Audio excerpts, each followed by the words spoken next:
강이나 바다같이 드넓은 것을 바라보는 아득함, 이런 뜻이 묘망이야.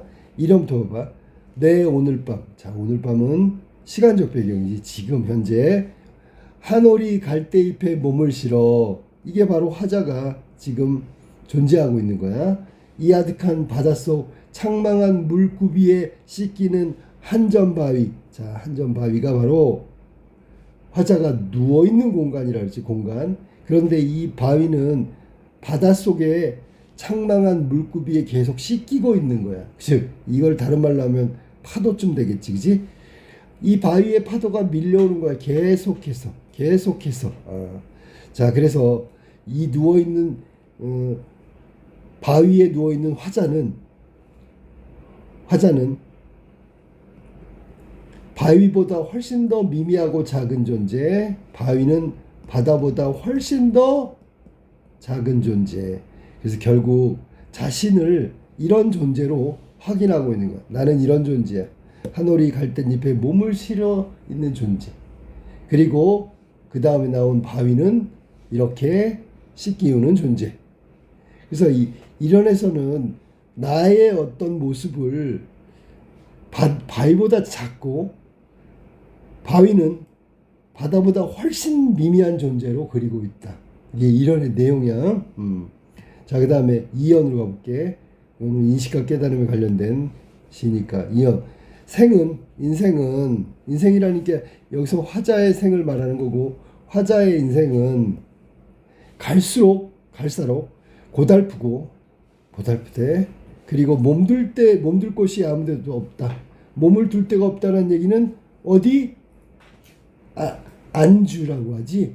아주 편안하게 살만한 곳이 없다라는 뜻이야. 그러니까 이거는 고통스러운 삶이고 힘겨운 삶을 얘기하고 있다. 여기서는 힘겨운 삶에 대한 현실 인식을 하고 있는 거야. 내 삶은 왜 이렇게 힘들까? 파도는 몰려와 몸부림치며 바위를 물어뜯고 넘쳐나는데, 아까도 제가 얘기했지만 이 바위를 물어뜯는 건 파도라 했지. 내 귀가 듣는 것은, 자, 여기 중요해. 내 귀가 듣는 것은 객관적인 소리가 아니고요.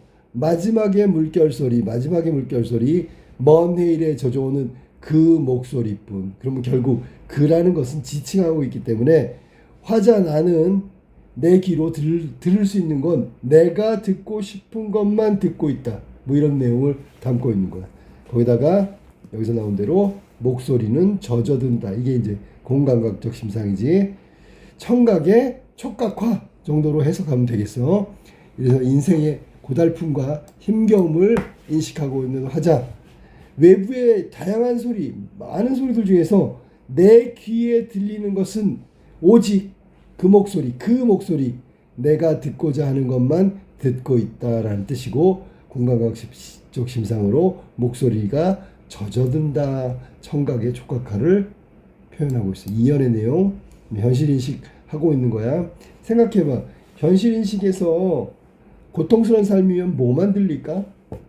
예를 들면 너무 고통스러우면 모든 것이 고통스럽거나, 아니면 고통에서 벗어날 수 있는 희망의 소리밖에 없는 거지. 둘 중 안에서 자기가 원하는 소리만 들리고 있는 거야 지금. 자, 아픈 가슴 어쩌란 말이냐. 이 말을 통해서 소리도 고통스러운 소리가 될 가능성이 커. 허공에 던져진 것은 나만이 아닌데, 그러면 시상이 좀 전환된 거야. 나만 힘든 게 아닌데. 그럼 또 누가 힘들었대 그랬더니 달도 힘들고요. 밤하늘 떠 있는 수많은 별들도 힘들고요. 다 그렇다는 얘기야. 광대무변. 자, 끝이 없는 이 드넓은 우주의 하늘의 모래인 지구 둘레에 찰랑이는 접시물. 이 접시물이 바로 바닷물이 되겠지. 바닷물. 화자 입장에서는 거대한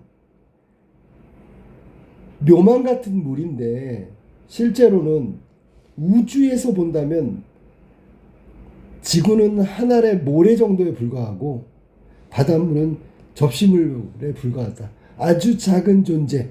광활한 우주에서는 바다 역시 작은 존재라고 볼 수 있다. 그게 바로 접시물이야, 접시물.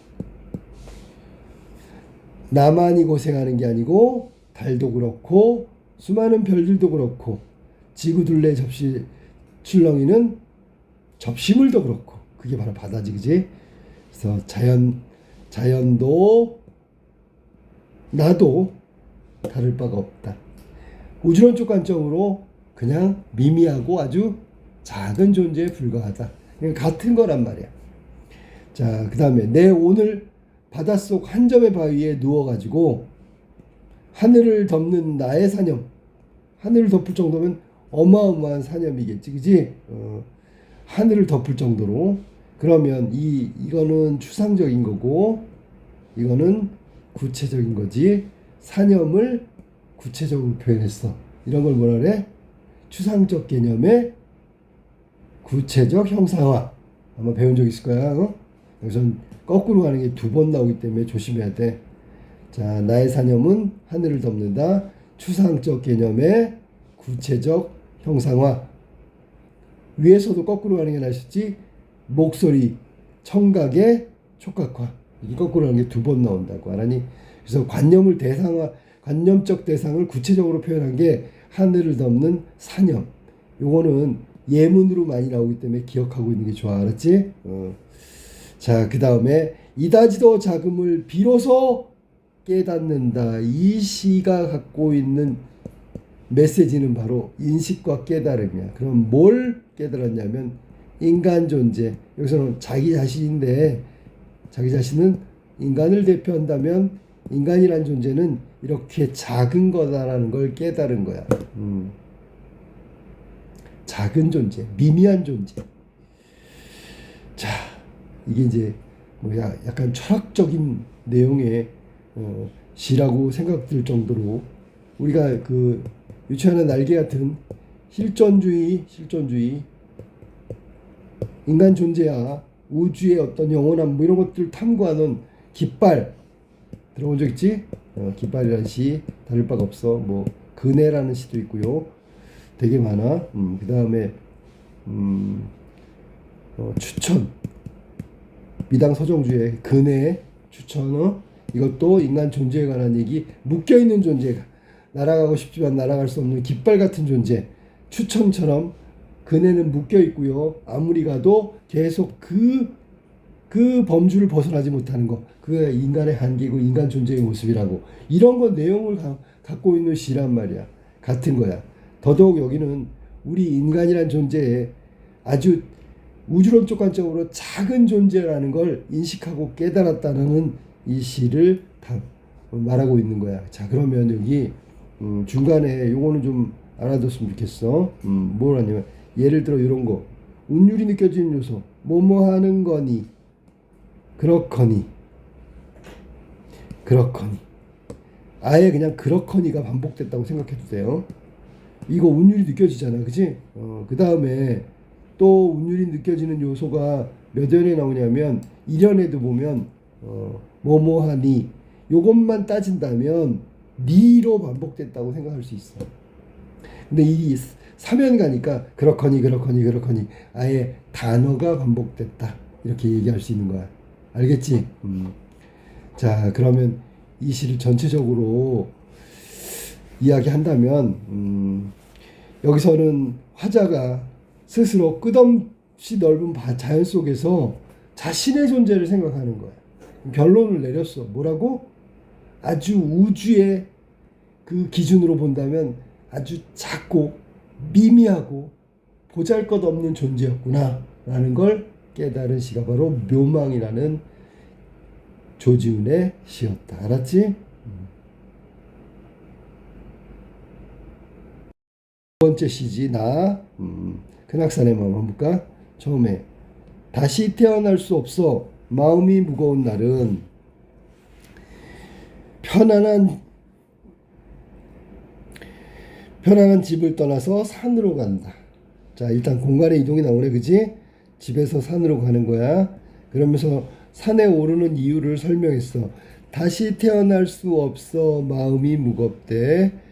자, 다시 태어날 수 없다는 건 뭐야? 현재는 뭐야? 인간이잖아, 인간.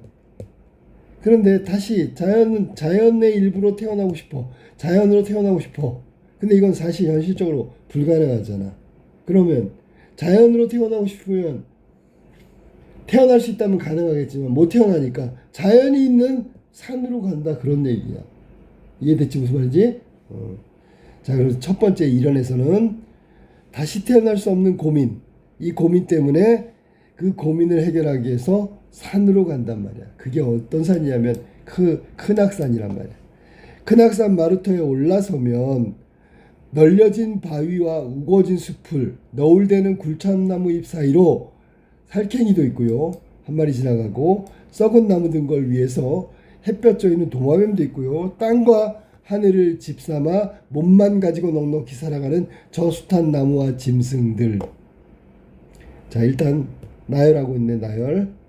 자연 속, 여기 큰악산 마루턱에 올라가서 보게 된 거 혹은 인식하게 된 여러 대상들을 나열하고 있다. 얘들은 모두 자유롭다. 이게 자연의 속성이란 말이야. 자, 그래서 어떻게 자유로운 겁니까? 온통 제멋대로야. 이게 이제 자유롭다는 뜻을 담고 있는 거야.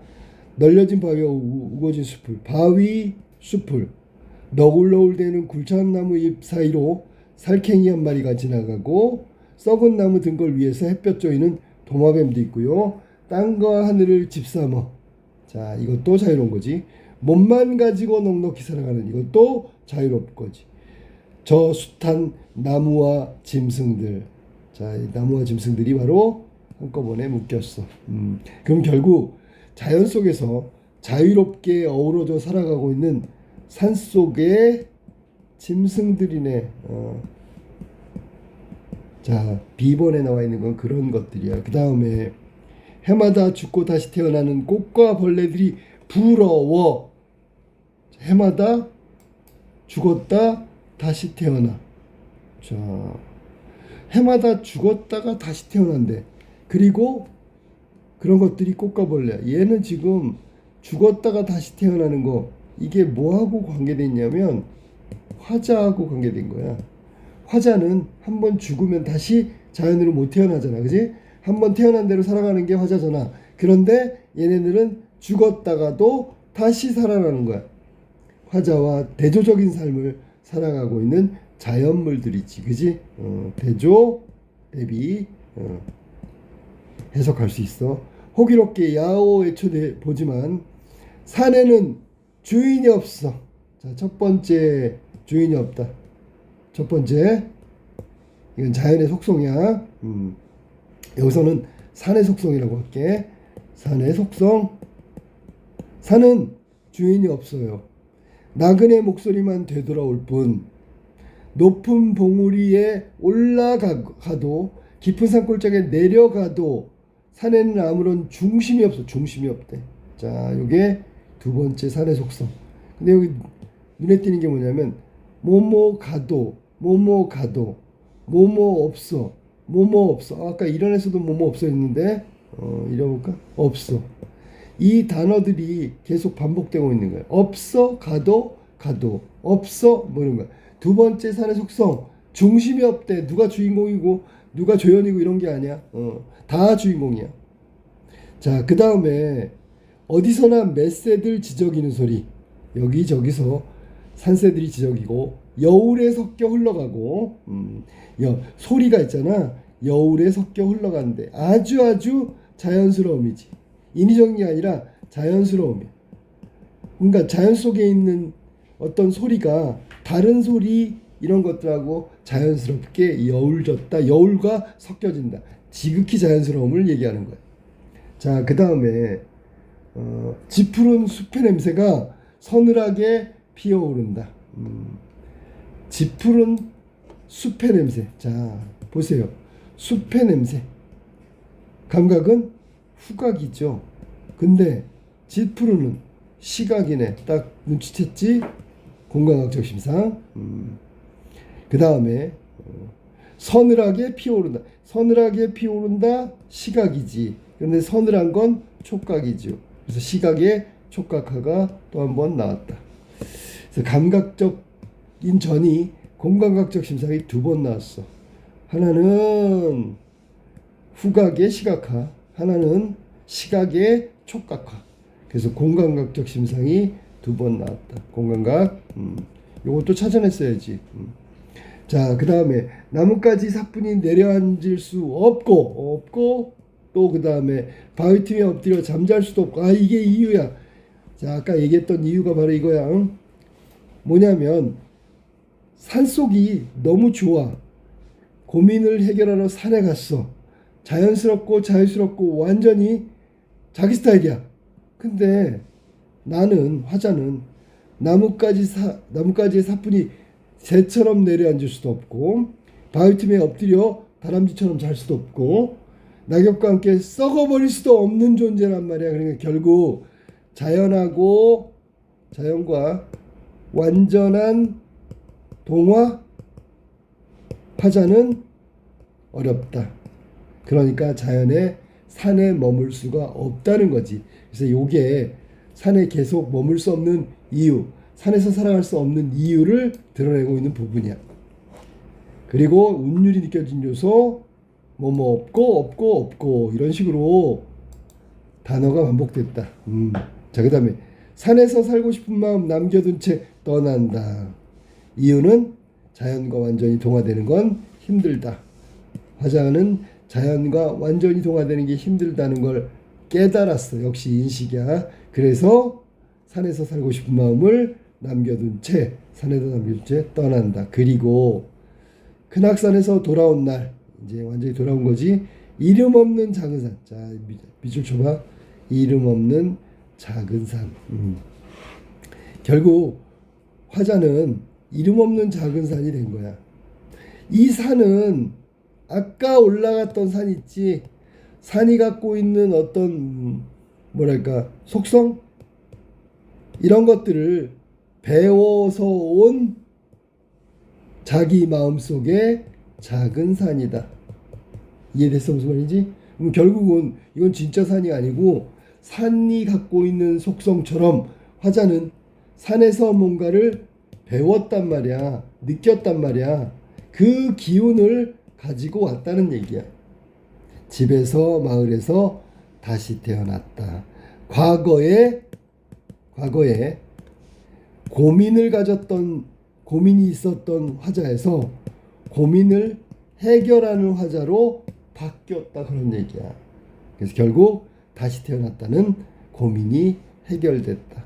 내가 자연이 될 수 없다는 것 깨닫고 자연의 마음, 자연의 속성을 그 기운을 마음에 담아오는 것으로써 다시 태어날 수 없음의 고민을 해결했다라고 볼 수 있는 거야. 이게 큰악산의 마음이고 큰악산의 마음이 바로 느끼고 알게 된 자연의 산의 어떤 본질적 속성을 말하는 것이다. 이게 큰악산의 마음이야.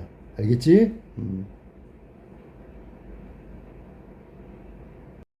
자, 세 번째 작품은 죽분기라고 하는 수필이야. 수필. 죽분기. 대나무로 만든 뭐라 그래야 집이라고 할까? 아니면은 그 여름에 더우면 이렇게 피하는 다락방 정도? 그게 죽분기야. 자, 본문 한번 봐봐. 가보년 여름. 이 가보년은 여기서는 임진년 1892년 다음 해가 가보년이야. 그러니까 1894년을 말하는 거야. 이건 뭐 잘 몰라도 돼요.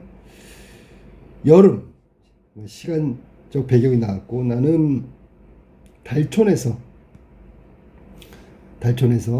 예전에 살았던 화오촌으로 집으로 이사했다. 그러니까 지금 공간적 배경이 달촌에서 화오촌으로 이사 간 거야. 여기 나가 나왔으니까 나는 이게 지금 수필이라 할지 경험 체험 뭐 이런 거니까 이게 진짜처럼 느껴지는 이유는 이 화오촌이나 달촌 이런 것들이 모두 실제 지명이야. 집이 좁고 낮아 드나들 때마다 머리를 부딪혔다. 자, 집이 좁고 낮아가지고 드나들 때마다 머리가 부딪혔대. 이때 나는 날씨가 너무 더워서 무더워. 마치 뜨거운 화로에 들어간 것 같았다.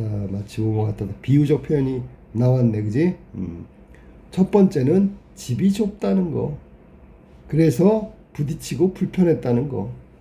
또 하나는 날씨가 더우면 마치 화로 속에 들어있는 것 같다는 거. 게다가 모기와 파리가 달라붙으니 괴로워서 견딜 수가 없었다는 거.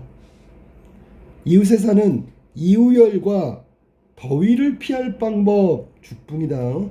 찾다가 마침내 월성족 숲속에 죽붕을 만들었다. 이래서 죽붕을 만든 거야. 기둥이 모두 넷인데 셋은 소나무를 걸치고 하나는 나무를 따로 세웠다. 가로목도 넷이고 그 위에 대나무를 깔아 죽붕 수십 명이 앉을 수 있을 정도로 넓게 만들었다는 얘기야. 사방에는 모두 대나무로 난간을 엮어가지고 떨어지지 않도록 했다. 왼쪽에 긴 다리를 만들어 나무로 지탱하고 잔디를 깔아가지고 오르내리기도 편하게 만들었다. 자, 결국 계단을 만든 거지, 그지? 죽붕이 완성되자 이웃 노인들과 보리술을 마시며 축하했다. 그때부터 매일 이곳에서 먹고 마시고 지내며 누워 지냈다. 항상 솔바람 소리가 서늘하여 시원한 기운이 뼈까지 스며들었다. 그러면 무더위를 피해서 만든 집이니까 만족하겠지. 더위가 힘을 잃어 감히 기승을 부리지 못하고 더위는 피했어. 모기와 파리 얘들도 멀리 가서 감히 다가오지 못했다. 이것도 해결됐네. 마치 바람을 타고 멀리 날아가는 것 같은 생각이 들었다. 그만큼 바람을 타고 날아가는 기분. 몸이 엄청 가벼운데 만족하고 엄청나게 좋았단 말이야. 자, 통쾌했다라는 뜻이 되겠지. 여기 나왔구나. 통쾌하고 즐거웠다. 이 말을 이렇게 얘기한 거야. 만족감을 드러내고 있고요. 만족감을 뛰어넘는 통쾌함과 즐거움이 있었어. 저 악양루와 황양루가 크다면 크고, 자, 이게 지금 악양루가 중국에 있는 어디야? 동정 호수에 있는 정자지, 그지? 이런 것들도 정자. 엄청 크다지. 제운루와 낙성루가 높다면 높아. 이게 높은 거고. 높은 누각의 대명사고, 이건 그 규모가 큰 누각의 대명사지, 그지? 그렇지만 그 화려한 건물과 현란한 단청은 여러 장인의 재주를 모은 것으로 하루아침에 만든 것이 아니다. 그러니까 이거를 만들려면 어마어마한 노력이 필요하겠지. 수많은 장인들, 기술자의 재주가 필요하겠지. 어찌 사람의 힘을 들이지 않고 하루도 안 되어 완성한 내 죽붕과 같겠는가. 그러니까 여기서는 죽붕에 대해서 자부심이 있는 거야. 저 위에 있는 악양루나 황학루, 제운루, 낙성루, 죽붕보다는 훨씬 더 훌륭한 누각들이야. 하지만 수많은 사람이 매달려서 재능을 발휘해야 되지. 하지만 이 내가 만든 죽붕은 사람의 힘을 들이지 않고도 하루가 안 돼서 만들었어. 대단하다는 얘기야. 그러니까 자기가 만든 죽붕에 대해서 아주 자부심을 갖고 있다라고 생각해도 돼. 알았니? 짧은 기간 동안에, 여기는 하루밖에 안 되는 거니까 만들었다. 내 죽붕하고 같겠는가? 같지 않지, 그지? 내 죽붕과 같겠는가? 같지 않지? 그게 계속해서 반복되고 있단 말이야. 결국 여기서는 자신이 만든 죽붕에 대한 만족감을 직설적으로 드러내고 있는 거야. 난 이렇게 대단한 걸 만들었어, 이런 거야. 그 다음에 여기 지금 보면 어찌 검소하고 소박하여 화려하게 치장하지 않아도 남달리 시원한 죽붕과 같겠는가. 그러면 검소하고 소박하다. 그 다음에 한 사람의 힘으로 하루아침에 만들었다. 하루아침에 완성된 게 내 죽붕이다. 이렇게 자랑하고 있는 거야, 스스로. 중얼거리다 마침내 배를 내놓고 난간에 기대어 잠이 들었다. 호련, 푸른 옷을 입은 노인. 보통 이 푸른 옷을 입은 노인을 월송정 노인이라고 해. 꿈에 나타난 거야 지금. 근데 실제로는 자기가 자신을 가짜로다가 설정한 거라고 볼 수도 있어. 월성정 노인 손 모아 절을 하고 다가와 말했다. 자, 이제부터는 이제 말하고 싶은 거야. 앞에서 묘방이라고 나왔는데 그거하고 묘망하고 똑같은 거지. 그대는 죽풍이 좋긴 하지만 그대의 안색이 쾌활하지 않은 듯하니 어째서 그런가라고 월성정 노인 푸른 옷을 입은 노인이 말했단 말이야. 아마도 진흙탕에 떨어진 사람의 입장에서는 땅에서 한자 남짓만 올라와도 통쾌할 것이다. 진흙탕에 떨어진 사람. 아까 말했지. 좁아서 부딪히고 모기하고 파리 때문에 고통받는 사람 입장에서는 땅에서 한자 남짓 올라와도, 이 말은 죽붕을 만들어도 라는 얘기야. 땅에서 한자 남짓 올라온 사람 입장에서는 또 그대의 죽붕이 더욱 통쾌할 거다. 그래, 만족할 수 있을 거야. 그러나 하늘에 있는 사람 입장에서는 그대가 죽붕에 있건 땅에 있건 한자 남짓 올라온 곳, 그건 거기서 거기지. 별 차이가 없지. 그대는 죽붕이 통쾌한 줄 알고 하늘에 있는 사람이 보기에는 똑같은 진흙탕이야. 그걸 모르는구나. 이는 작은 것에 얽매여 큰 것을 보지 못하기 때문이다. 한마디로 얘기하면 시야가 좁기 때문이다. 나는 그대가 속세에서 벗어나기 어렵다는 것을 알겠으니 슬픈 일이다. 그러니까 여기 죽붕에서 만족하고 산다는 건 그냥 여기서 살 수밖에 없는 거야. 그런데 더 큰 기쁨은 죽붕이 아니라 세상에 나가서, 속세에 나가서 그대의 뜻을 펼쳐야지. 그게 더 큰 기쁨이고 만족일 텐데 여기서 머무는 걸 보니 자네는 속세를 벗어나기 어렵군이라고 얘기한 거야. 자, 그대의 가슴 속에는 하늘도 있고 땅도 있고 빈 공간도 있다. 누각을 높이 올릴 수도 있고 창문을 활짝 열 수도 있어. 어디에? 마음속에. 마음에 따라 달라진다는 거야. 통쾌하기로 말하자면 온 세상을 눈에 담을 수도 있고, 자, 통쾌한 걸 보면 온 세상을 눈에 담고, 높기로 말하자면 하늘에 있는 사람과 마주보고 인사할 정도로 높단 말이야. 자, 이것은 마음속으로 계획을 세우지 않아도 되고, 장인이, 기술자가 재주를 부릴 필요도 없이 잠깐 사이에 만들 수 있어. 왜냐하면 통쾌하고 높기가 뛰어나기 때문에. 올라가 바라보는 즐거움이 이 죽붕에 비할 바가 아니오. 그러면 죽붕보다 더 높은, 뭐 예를 들면 높은 건물, 그 위에 하늘까지, 하늘에서 보면 얼마나 시원한데 다 보인단 말이야. 소박하고 시원하기는 말할 것도 없고, 세상의 득과 실 영역, 희노애락 또한 빈 공간 속에서 구름과 안개처럼 흩어져 사라질 것이다. 지금 여기서 뭐라 그랬냐면, 하늘에서 본다면 있잖아, 네가 추구하고 있는 거, 만족하고 있는 거, 이런 것들 다 가소롭다라는 뜻이야. 가소롭다. 별것도 아닌데 너는 여기에 만족하는구나, 뭐 이런 얘기를 하고 있는 거야. 그대는 어찌하여 이렇게 하지 않고 한갓 이곳 죽붕에서 만족감, 즐거워하는 것으로 끝나는가, 뭐 이런 얘기를 하는 거야. 나는 그 말에 기이하게 여겼으나 처음에 이상하다. 미처 대답하기도 전에 기지개를 켜고 일어났다. 잠에서 깼단 말이야. 소나무 그늘은 서늘하고 인적이라고는 전혀 없는데 석양이 저녁에 산 위에 내려 맑은 이슬이 옷에 적실 뿐이었다. 그럼 이건 뭐 아름다운 경치란 말이야. 나는 일어나 탄식했다. 월성정 신령이 내게 가르침을 내린 거다. 마침내 기록하여 죽붕기로 삼는다.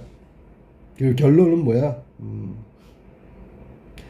자, 여기서 월성정 노인이 얘기하는 건 이런 거야. 이 사내한테 이 작은 만족 있잖아. 작은 만족. 여기서 작은 만족은 뭐냐면 몸이 만족하는 거야. 그런데 실제로 더 큰 만족을 누리는 게 필요하다. 그게 뭔데? 가슴이며 마음이며. 이게 훨씬 더 만족감을 넘은 통쾌함이다. 그러니까 이것에 만족하지 말고 살아라. 알았니? 지금 너가 즐거워하고 만족하는 건 아주 작은 일이다. 아까 묘망에서도 나왔었잖아. 거대한 바다, 바위를 물어뜯는 바다, 대단히 넓은 것처럼 아득해 보이지만 우주에서 보면 접시물에 불과한 거다. 자, 역시 인식과 깨달음에 관련된 내용을 담고 있는 수필이었어. 자, 그러면 문제 한번 풀게요. 자, 1번 18번부터 가부터 다까지의 설명으로 가장 적절한 것. 가는 대꾸의 방식으로 시상을 마무리하고 있다. 자, 가가 대꾸의 방식인지 뭘까요? 맨 마지막에 짝이 나와야 되는데 짝이 안 나오네요. 대꾸 아니지? 자, 그 다음에 나 한번 보시나. 나는 서리적 표현을 활용하고 있다. 나의 서리적 표현 없어. 이것도. 3번 가나는 각각 동일한 어미를 사용하여 반복하고 있다. 아까 노랗게 칠했던 없다, 없고 뭐 이런 것들. 위에서 다시 한번 찾아볼게. 뭐냐면 여기 있네. 바로 나오네. 없고, 없고, 없어 뭐 이런 거. 여기도 없어 뭐 이런 거. 또 위에도 처음에 첫 번째 미안해. 여기는 뭘까? 자, 뭐뭐하니 라는 거. 이것이 동일한 어미. 일단 그렇거니 그렇거니 그렇거니. 정답은 3번이 정답이야. 그 다음에 4번 나다는 모두 연세법이라는 게 꼬리에 꼬리를 무는 건데 그런 거 없습니다. 그 다음에 가나다 모두 대조적인 색채요. 이것도 없고요. 정답은 3번이야. 3번. 19번 복을 참고하여 가를 감상한 거다. 인간 존재 묘망 넓고 넓어서 아득하다란 뜻이라고 아까 얘기했지. 화자가 바라보는 세계의 크기는 드넓어 보이지만 우주에서 본다면 상대적으로 작은 것에 불과하다. 그 중에 작은 존재가 바로 인간의 존재라는 걸 말하고 있는 거지. 자, 19번 틀린 거. 1번 한오리 갈대잎에 몸을 실어. 이거 우리가 아까 화자의 존재라고 그랬지. 물구비에 씻어 한전바위. 거기에 있다는 건 화자가 거대한 세계 속에 작은 존재로 보고 있음을 느끼고 있는 거지. 아까 얘기했지만 나하고 바위하고 바다. 생 갈수록 삶의 고달픔을 알려주는 거니까 힘겨운 처지에 있다라고 얘기하는 거지. 그 다음에 3번 허공에 던져진 것은 나만이 아니며 나만 그런 게 아니라 별달 그리고 이런 건 동질적 존재로 보고 있는 거지. 맞았지, 그지? 모두 미미하고 작은 존재.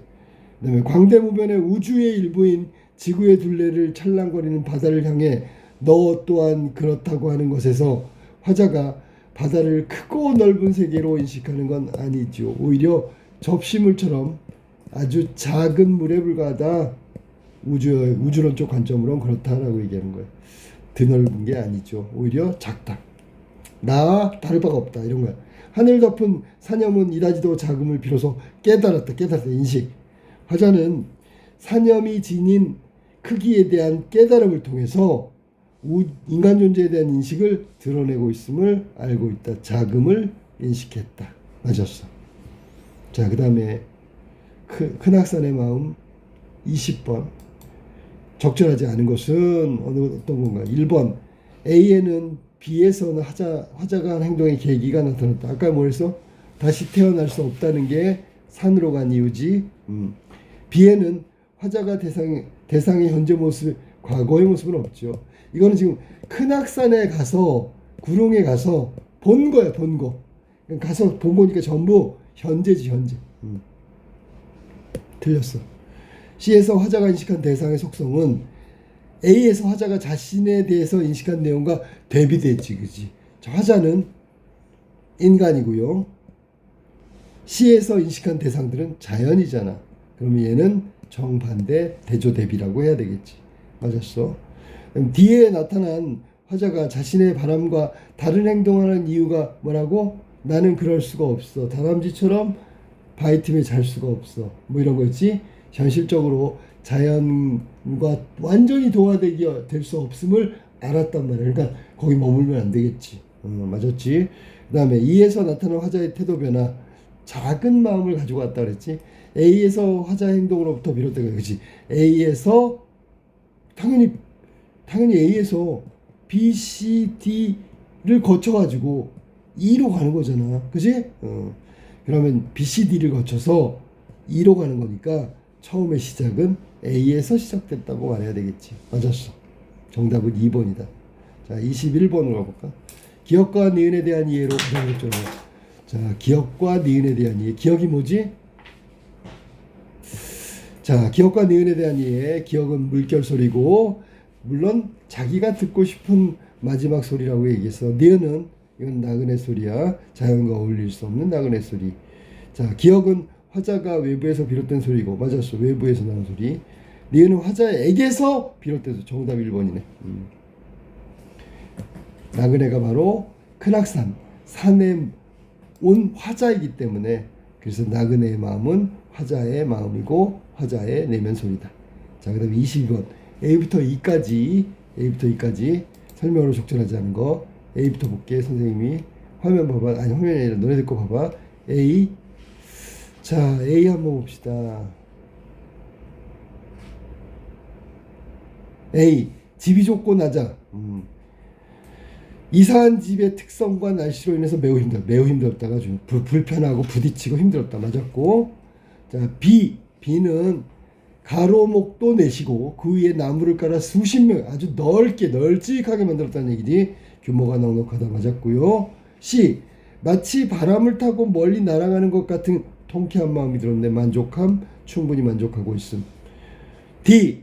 자, D는 뭐였냐면 어찌 검소하고 소박하여 화려하게 치장하지 않아도 남달리 시원한 내 죽분과 같겠느냐. 나는 검소하고 소박해도 내 죽분은 남달리 시원하다. 아쉬움이 아니라 만족감이지. 자, 그 다음에 2로 가볼까? ABCD. 나는 그의 말을 기이하게 여겼으나 미처 대답하기도 전에 기지개를 켜고 일어났다. 그럼 결국 실제로 일어난 일이 아니지요. 뭔데요? 그럼 꿈이지요. 자, 정답은 4번이고 아쉬움이 아니라 오히려 통쾌함이다. 자, 23번. 보기를 참고하여 나다를 감상했다.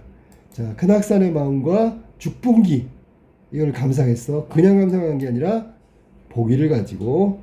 자, 문학작품에서 공간은 본질적인 특성이 나아가 주체의 주관적 인식에서 비롯된 의미를 갖는 경우가 있다. 자, 본질적 특성, 자연은 자유스러운 거야. 그런데 주체의 주관적 인식에서 비롯될 가능성도 있어. 즉, 화자가 보기에는 너무나 자연스럽다. 그래서 공간이, 산이라는 공간이 자연스럽다. 이렇게 느낄 수도 있다고. 주체는 공간에 대한 지향, 추구하는 거지. 자신이 추구하는 가치를 제시하기도 하고요. 자유, 여유, 뭐 이런 거.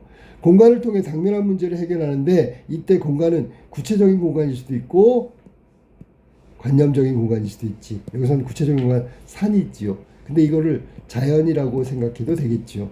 당면한 문제는 다시 태어날 수 없다. 그냥 사람으로 태어났기 때문에 끝이다. 다시 자연으로 태어날 수는 없다. 이런 얘기야. 자, 그러면 요 보기를 가지고 해석한다. 틀린 거. 나에서 땅과 하늘을 집삼아 몸만 가지고 넉넉히 살아가는 나무 짐승들을 보면서 꽃과 벌레들을 부러워했어. 이게 바로 공간의 지향성이지. 맞았지, 그지? 화자는 부러워했냐? 네. 근데 그게 공간의 지향성이냐? 그거 맞았죠. 여기 지금은 공간에 대한 지향이라는 보기 내용이 있기 때문에 맞았어. 나에서 산은 어디서나 지저귀는 메세들 아무데서나 여울의 성격이 자연스러움이라 했지. 어우러짐이지, 그지? 공간의 인식이 바로 자연스러움, 어우러짐이다. 이게 이제 주체적인 어떤 주관적인 인식이라고 생각해도 돼, 하느님. 그 다음에 다 죽풍이 통쾌한 줄로만 아는 나에게 하늘에 있는 사람이 보기에는 진흙탕 것 같다. 동일한 공간이지만 관점에 따라 다르다. 이건 묘망하고 똑같은 거야, 하느님. 맞았지, 그지? 저 월성정 노파 입장에서는, 신령님 입장에서는 네가 즐거워하는 죽풍, 그거는 땅바닥이나 다를 바가 없다. 진흙탕이랑 다를 바가 없다. 어디서 보면, 하늘에서 보면 그런 얘기야. 그 다음에 나에서 마음이 무거워 집을 떠나 산으로 간다는 것에서 공간의 이동을 통해 다에서는 더위를 피할 방법을 찾아 월성종 숲속에 죽봉을 만들었다는 것은 새로운 공간을 조성한 거지 결국 자신의 문제를 해결하려는 모습이다. 맞았잖아. 더워서 죽부, 더워서 산으로 간 거니까. 자, 그 다음에 5번. 나에서 높은 봉우리와 깊은 골짜기에 가도 산의 중심이 없대. 아까도 얘기했지만 이 자연 속의 중심, 주인공이라는 거야. 그러니까 이게 누구의 것이 아니고 중심이 없다는 게 부정적인 뜻이 아니라 긍정적인 뜻이야. 틀렸지. 그다음에 다해서 가슴속 누각에 오르면 세상의 득실, 영역, 구름과 안개처럼 흩어져 다 사라진다는 것은 관념적 공간의 한계를 드러낸 게 아니라 관념적 공간의 어떤 장점이라고 해야 되겠지, 특성이라고 해야 되겠지. 그래서 여기 지금 정답은 5번이 잘못된 해석이야. 알았지? 이걸 나쁜 걸로 해석하면 안 된단 말이야. 다 좋은 건데 왜 나쁜 것으로 해석해? 자, 그러면 여기 지금 이게 다 흩어진다는 건, 자, 구름과 안개처럼 뭐가 이게 세속적 가치거든. 세속적 가치는 부정적인 것이야. 알았니? 부정적인 것이 흩어 사라져. 그러면 부정적인 것이 다 사라진다는 거니까 이건 긍정적인 뜻이 돼야 되겠지. 근데 이게 무슨 한계야. 말도 안 돼. 그리고 높은 봉우리 깊은 골짜기가 더 중심이 없다라는, 중심이 없다. 이 말은 모든 것이 있잖아. 그 자산의 중심이 된다라는 뜻하고 똑같은 거야. 정답은 5번이 잘못된 해석이다. 그래서 여기까지 좀 어려운 시 2개 하고, 큰학산의 마음은 그렇게 어렵지 않았어. 묘망은 어려웠다고 봐야 돼. 그 다음에 죽분기가 묘망하고 일맥상통한다는 것만 알고 있으면 그렇게 어렵지 않다.